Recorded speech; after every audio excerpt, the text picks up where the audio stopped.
going on, guys? Welcome back to another video on the Lockdown Defense Sports Network. I am your host for today's episode, Young RG, Robert Garcia, as Coach likes to call me. And today we are going to be continuing on with our series we've been doing. Each week we've been going through division by division, giving a little bit of a preseason preview, giving off-season grades to each team, as well as a record prediction, as well as what we thought they got right, what they got wrong, what we think their outlook on the season is going to be. So continuing on with that, we are on the NFC North this week, and it is I'm very excited to say that we are going to be talking about the Minnesota Vikings. Now, the Vikings are in a very weird and tough situation, to say the least.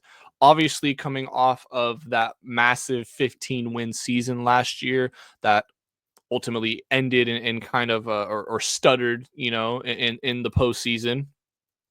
And I think, obviously, and as far as win totals, you're definitely not getting to that mark again. Very rarely do teams win. Even the elite of the elite teams win back-to-back seasons of 15 games or more. That level of sustainability is just not possible with the turnover, the talent, the injuries. Just so many things will change from year to year that it's almost impossible to have those good of seasons back-to-back. So obviously, I don't think the Vikings will pull off that. But I do think it'll be a hefty fall this year. That really does depend on one position, and we'll get a lot more into it. I'm sure you can all guess what that one position is, but we'll get into it as we talk about it. So first things first, we will, of course, talk about the notable free agent signings that the Vikings had this year. The big ticket free agent signing that they had was the guard Will Fries. Signed him to the whopping 5 years, $88 million. Bona fide guard. They needed help in the offensive line, especially in the interior. And it's for someone who, comes from the Colts, blocked for, Jonathan Taylor, for all those 1,000-yard seasons it's just someone who is a fantastic player, fantastic signing for them. He was obviously one of, if not the best guard available this free agent period. Jonathan Allen, the D lineman, 3 years, $51 million from the Commanders. Obviously, great veteran to add to that defensive line that was already fantastic last year, to a defense that was already fantastic last year. Another former Colt offensive lineman, Ryan Kelly, signed him to a 2-year, $18 million deal. That was a fantastic signing as well. I mean, the Colts produce pretty damn good offensive linemen, so getting two former Colts is really good, and two good, very, very good former Colts here. Funny enough, they actually signed 3 former Colts because they did also sign the cornerback Isaiah Rodgers from a 2-year, $15 million deal. They also added on Javon Hargrave, 2-year, $30 million. Another cornerback, Jeff Okudah, to 1-year deal. Rondale Moore, I forgot to add it in here, but he was a 1-year, $2 million deal signing. They traded for the running back Jordan Mason from, from the 49ers, kind of looking to maybe have him take the potential passing of the torch from Aaron Jones onto him.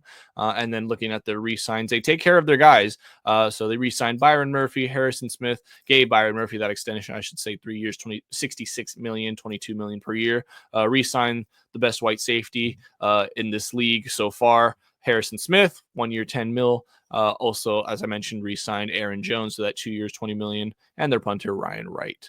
Also extended Theo Jackson 2 years, $12.6 million, traded for Garrett Bradbury and Ed Ingram. So just completely fortifying. This is what happens when you're bringing in a young quarterback, essentially a rookie.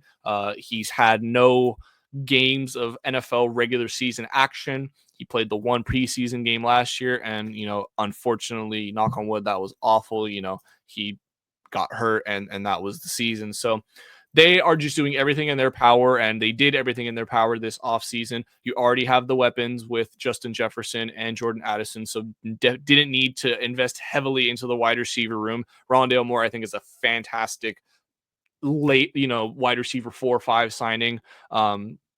He had some big plays there with the Cardinals as well. So I definitely think he can be someone that contributes. I love the Jordan Mason sign. Yeah, so everything about the Vikings did everything in their power to make this year as easy as possible on JJ McCarthy. That's ultimately what they should have done. So major props to them.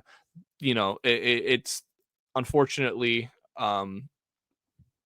you know, it's tough because with rookie quarterbacks, and I know he's not technically a rookie, but with unproven quarterbacks, it doesn't matter if everything is great around them. Like, they can be good, right? But I think you're hoping when you took JJ McCarthy with that pick in the top, I think top 12, you're hoping that he's going to be that guy, that difference maker. So I just don't know if he will be. I personally don't think he will. And this is obviously my personal take on what's going to happen next season for them.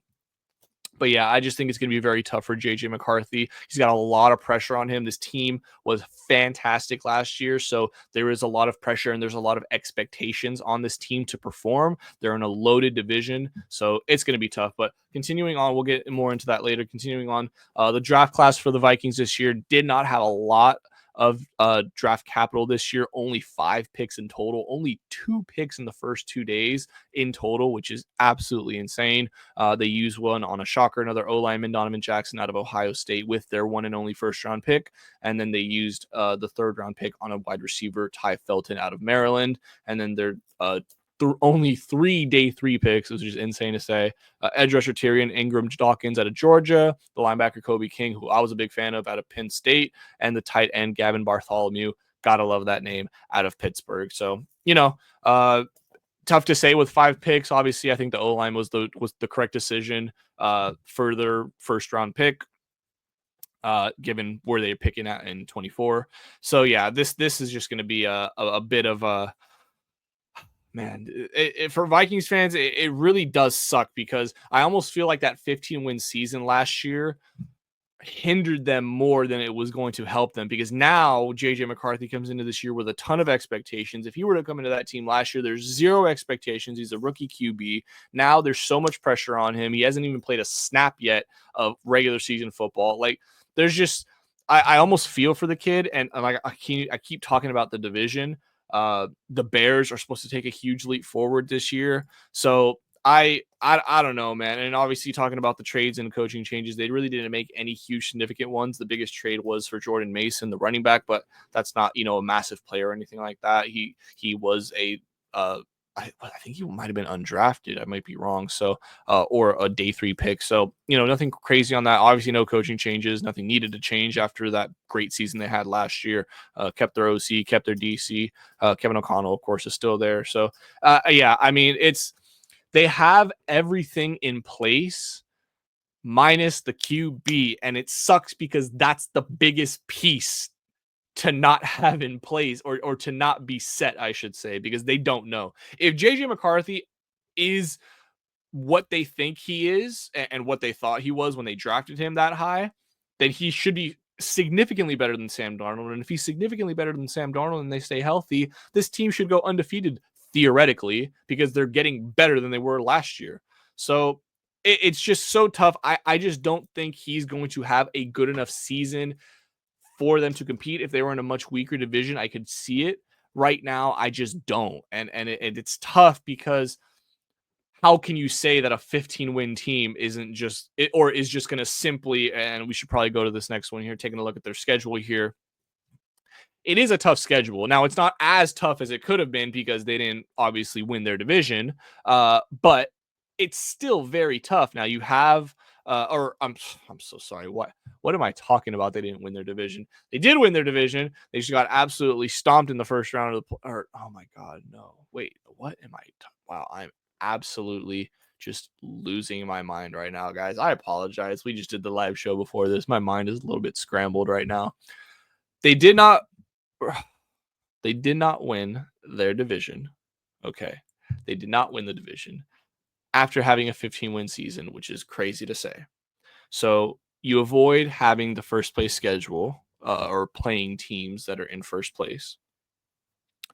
You are facing the AFC North, who is a powerhouse of a division, I'd say, given some of the grueling teams that are in there. It's a very tough division to play. I shouldn't have said powerhouse. Powerhouse is the wrong word. It's a very tough division to play. All those teams can give you a run for your money in different ways, whether it's defensively, whether it's offensively, whether it's sort of a mixture of the two.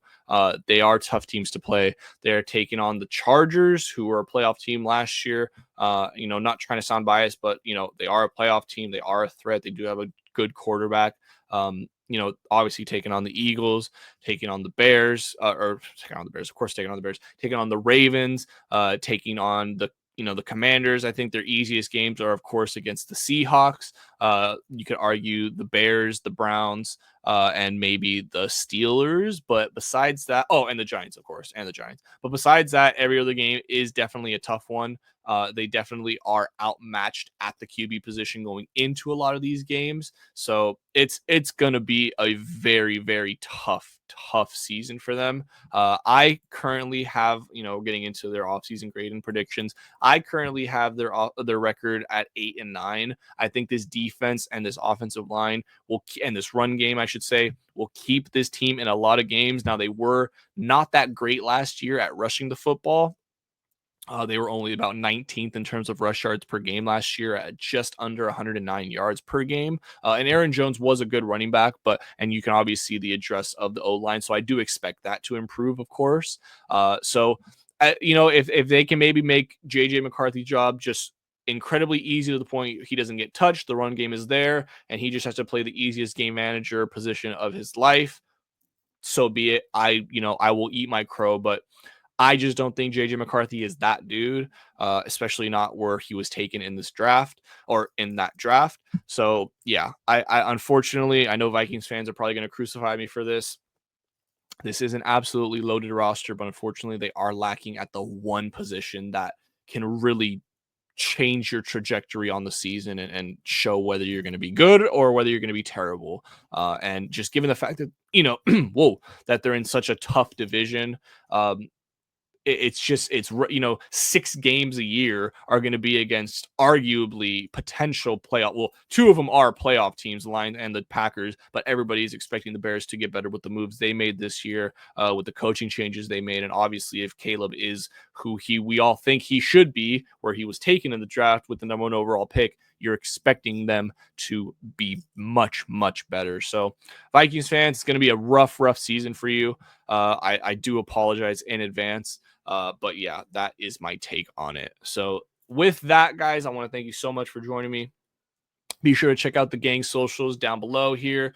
We got Coach Mike Dubb, the Commanders Insider, the real AG Alex Gibbons, Chiefs Insider, and myself, Young RG Robert Garcia, the Chargers Insider. And then as well, be sure to check out the Lockdown Defense Sports Network on all of our social media platforms. We got Twitter, formerly known, or I always confuse those two, X, formerly known as Twitter, Instagram, TikTok, Twitch, YouTube, and we are with Gmail. Unfortunately, not with Pigeon Carrier. So, for those of you who communicate that way, we do apologize. We're a little bit out of touch with that, but be sure to reach out to us in any of these ways.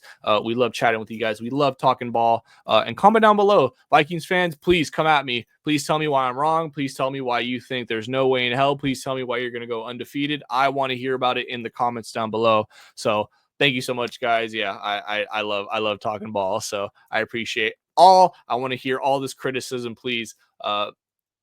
Comment down below, guys. Thank you so much. I want to thank you guys for joining me once again, and I will see you in the next one. Take care, everybody.